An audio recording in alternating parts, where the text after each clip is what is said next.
Impulse technology, मैं हूं आपका टीचर दुर्गेश सर और आप देख रहे हैं impulse technology by Durgesh sir. देखिए दोस्तों, ये जो लेक्चर है वो जावा के ऊपर है और आज हमें देखना है कि हम जावा में ऑपरेटर्स, यानी हम ऑपरेटर्स देख रहे थे और जावा में आज हमें जो ऑपरेटर देखना है वो देखना है हमें रिलेशनल ऑपरेटर। यानी हमने कल यानी लास्ट क्लास में हमने देखा हुआ है अर्थमेटिक ऑपरेटर क्या होते हैं, असाइनमेंट ऑपरेटर क्या होते हैं, नेक्स्ट ऑपरेटर जो है वो है रिलेशनल ऑपरेटर। तो आज हम डेमोन्स्ट्रेशन जो देने वाले हैं आपके सामने वो है रिलेशनल ऑपरेटर। देखना है हमें कि रिलेशनल ऑपरेटर होते क्या हैं और कैसे काम करते हैं।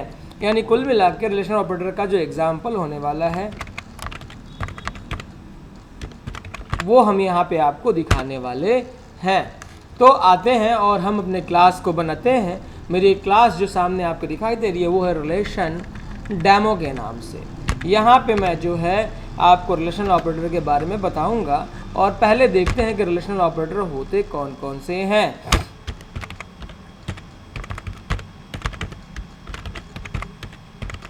रिलेशनल ऑपरेटर होता है greater than, comma, less than, comma, greater than, equals to, comma, less than equals to, comma, equals to, comma, not equals to. ये जो ऑपरेटर हैं वो है रिलेशनल ऑपरेटर। यानी हम इनको देखेंगे बारी बारी से।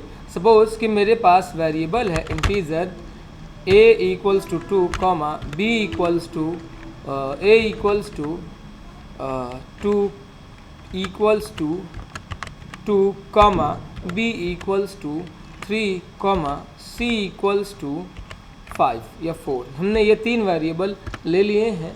हम देखेंगे इनमें रिलेशनल ऑपरेटर को इम्प्लीमेंट करके। तो सबसे पहले मैं चेक करता हूँ ग्रेटर देन को। मैं ग्रेटर देन को चेक करता हूँ तो ग्रेटर देन में आप देखेंगे ये क्या इम्प्लीमेंट कर रहा है। तो मैंने ऐसा आउट करके टैप किया है। ऐसा आउट हमारा फॉलोअप नहीं हो रहा है। क्योंकि नहीं हो रहा है इसलिए क्योंकि हमने मेन नहीं बनाया है। सबसे पहले आपको मेन बनाना पड़ेगा, PSVM मेन। मैंने मेन बना लिया है। इस मेन में मैंने ये जो डिक्लेरेशन है वेरिएबल का वो मैंने मेन में यहाँ पे आपके पेस्ट कर दिया है। अब हम ऐसा आउट करते हैं, ऐसा आउट। अब जो आपको ऐसा आउट मिल गया होगा और आप इस समय किसको देख रहे हैं, तो आप ग्रेटर के सिंबल को देख रहे हैं कैसे ये वर्क करता है। प्लस लगा के लगाते हैं हम, क्या A ग्रेटर है B से, और इसे आप जब A ग्रेटर है B से, ये हमने वैल्यू यहाँ पे जो है चेक कर रहा हूँ मैं। तो यहाँ पे वैल्यू लेने के लिए एक और ऑपरेटर हमारे पास है, बूलियन। हमारे पास एक और ऑपरेटर है बूलियन। हमने बूलियन क्या किया है, बूलियन b, ठीक है, और यहाँ पे लिख लिया है b equals to a greater than b, b equals to a greater than b।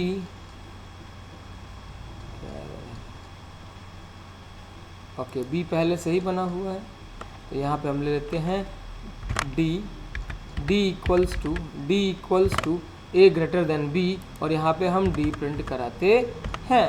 यहाँ पे आपको जब रन करा के मैं दिखाऊंगा तो आपको यहाँ मिलेगा कि बूलियन की वैल्यू हमेशा ट्रू और फॉल्स में होती है। यहाँ पे हमने जब इसे रन कराया इस प्रोग्राम को तो आप आउटपुट में देखेंगे कि ये दिखा रहा है कि a, यहाँ पे मैंने दिया है a ग्रेटर देन b, क्या a बड़ा है b से, ये d में बता दे। तो d का आंसर आ रहा है फॉल्स, यानी a b से बड़ा नहीं है। अगर मुझे बड़ा चेक करना है तो मैं यहाँ पे लिख दूँगा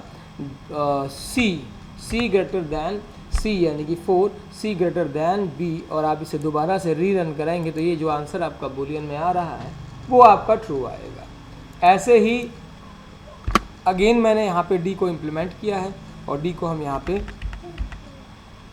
d equals to a less than b, यानी हमने लिखा है यहाँ पे कि d में वैल्यू ट्रू या फॉल्स आ जाए जब a छोटा हो जाए b से। तो क्या a छोटा है b से, हमें यही चेक करना है। तो यहाँ पे आप पाओगे, बूलियन से ही चेक कर लेते हैं क्या आउटपुट आ रहा है। तो यहाँ पे हमने लेस का प्रोग्राम किया हुआ है और यहाँ पे आप प्रिंट कराओ d को। रन कराते हैं प्रोग्राम को, यहाँ आ जाइए और प्रोग्राम को रन कराइए और आप पाएंगे कि हाँ a जो है वो b से छोटा है, यानी 2 जो है वो 3 से छोटा है। सेम आप चेक करते चले जाएं। मैं फिर से चेक कर रहा हूँ यहाँ पे आपको मैंने लिया है d, यानी बूलियन में रिजल्ट जहाँ लिया हुआ है d equals to c greater than और इक्वल्स टू a, c क्या बड़ा है या बराबर है ए के। यहाँ पे मैंने लिखा है सी यानी 4 क्या बड़ा है या बराबर है ए के। इस केस में आपको मिलेगा कि सी जो है वो बड़ा है बट बराबर नहीं है। तो ये है हमारा ऑपरेटर, ये है ग्रेटर देन और इक्वल्स टू, यानी आइदर ग्रेटर होगा या और होगा, यानी या इक्वल होगा, दोनों में से कोई एक कंडीशन अगर चलेगी तो ये हमारा आंसर ट्रू हो जाएगा। तो यहाँ पे हम प्रिंट कराते हैं, तो सी यहाँ पे ग्रेटेस्ट है, मैंने ऐसा आउट किया है और डी को यहाँ पे प्रिंट करा दिया है ग्रेटर देन और इक्वल्स टू।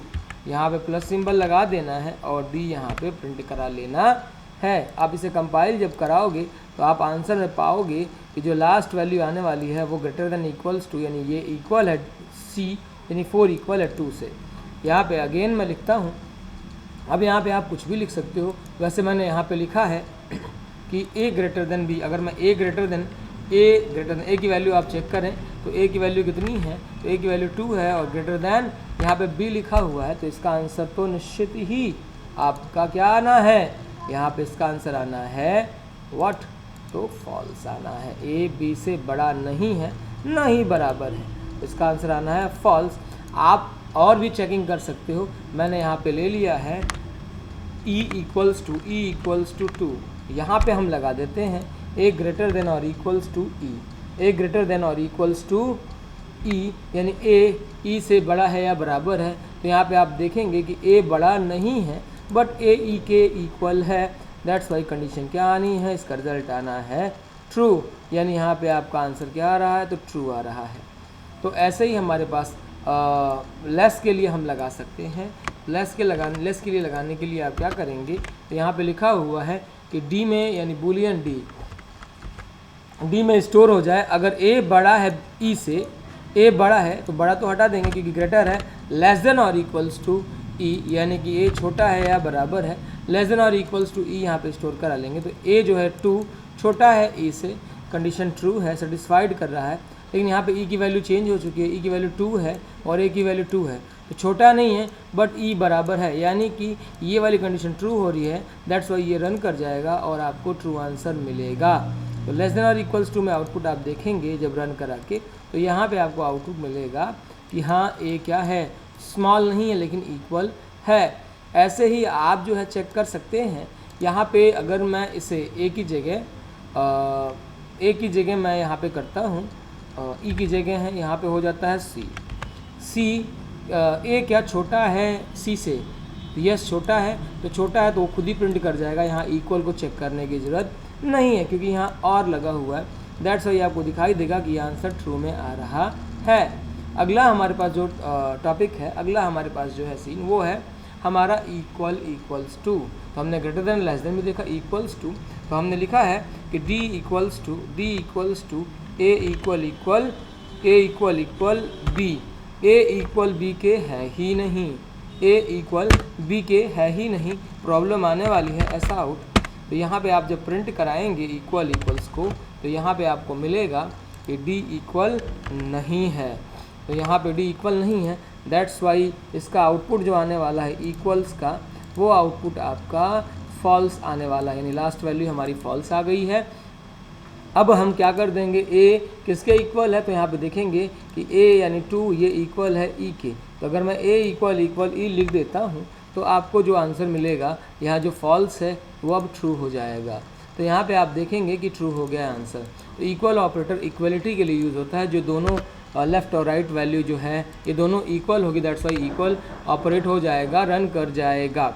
ऐसे ही हमारे पास लास्ट जो ऑपरेटर दिखाई दे रहा है वो है नॉट इक्वल्स टू, यानी d equals to not, exclamation mark equals to, तो what not equals to, d equals to a not equals to b, yes absolutely ये करेक्ट है क्योंकि डी ए जो है वो बी के बराबर नहीं है। तो यहाँ पे लिखा हुआ है कि ये इस लाइन में यही लिखा हुआ है कि ए बी के बराबर नहीं है, दैट्स वाई इसका आंसर क्या आना है, तो इसका आंसर ट्रू आना है। तो यहाँ पे आपको दिख रहा है ए नॉट इक्वल्स टू बी, और यहाँ पे आप डी को जब प्रिंट कराते हैं तो ये आपको मिलता है आउटपुट ट्रू मिलता है आपको नॉट इक्वल्स टू का, यहाँ पे ट्रू मिल रहा है। नेक्स्ट अगर आप यहाँ पे लिखते हैं a not equals to what e, a not equals to e, तो यहाँ पे ए ई के इक्वल है, यानी दोनों की वैल्यू 2 और 2 है, दैट्स वाई जो अब इसका आंसर आएगा वो हो जाएगा फॉल्स। तो ये जो है हमारे ऑपरेशंस हैं रिलेशनल ऑपरेटर के, जहाँ पे हमने greater than, less than, greater than equals to, less than equals to, equal equals to, not equals to देखा। एक बार और मैं रिवीजन में बता दूं कि ग्रेटर दैन चेक करता है कि वैल्यू ग्रेटर है लेफ्ट ग्रेटर है क्या राइट वैल्यू से, लेस देन चेक करता है कि लेफ्ट लेस है, ऐसे ही greater than equals to, less than equals to, equal equals to, not equals to check करता है कि क्या लेफ्ट वाली वैल्यू राइट वाली वैल्यू के इक्वल है कि नहीं है। अगर नहीं इक्वल है तो कंडीशन ट्रू हो जाएगी, अदरवाइज फॉल्स हो जाएगी।